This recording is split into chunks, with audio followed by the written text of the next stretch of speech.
There are things you can control and there are things you can't. And you need to control and hold on to, with every fiber of your being, the things you can control, because there's so much you can't. Risk has its place, but you have to understand what that risk is, and you also have to understand what fees you're paying. And the laws of the financial world are written as such that you're only shown those fees at the very beginning of an investment in a prospectus, which is about 300 pages thick, that nobody reads, that even Alan Greenspan formerly said that if you had a doctorate in mathematics, you wouldn't be able to understand some of this stuff. And that's that way for a reason. I am personally not a proponent of mutual funds.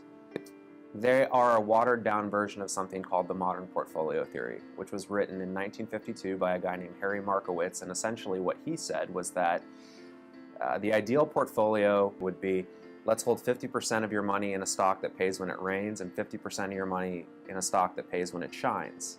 It rains. In his hypothesis, no matter what, you would end up ahead. Well, that's wrong. If you have 50% of your money in something that pays when it rains and 50% of your money in something that pays when it shines, and it rains, the best you're going to do is end up even.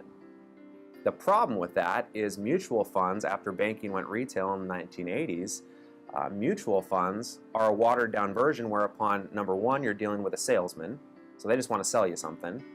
The mutual fund companies are more concerned with the adequate marketing of their accounts than actually providing you something of value. And then, because there's about 15 different people that need to get paid, there are astronomical fees.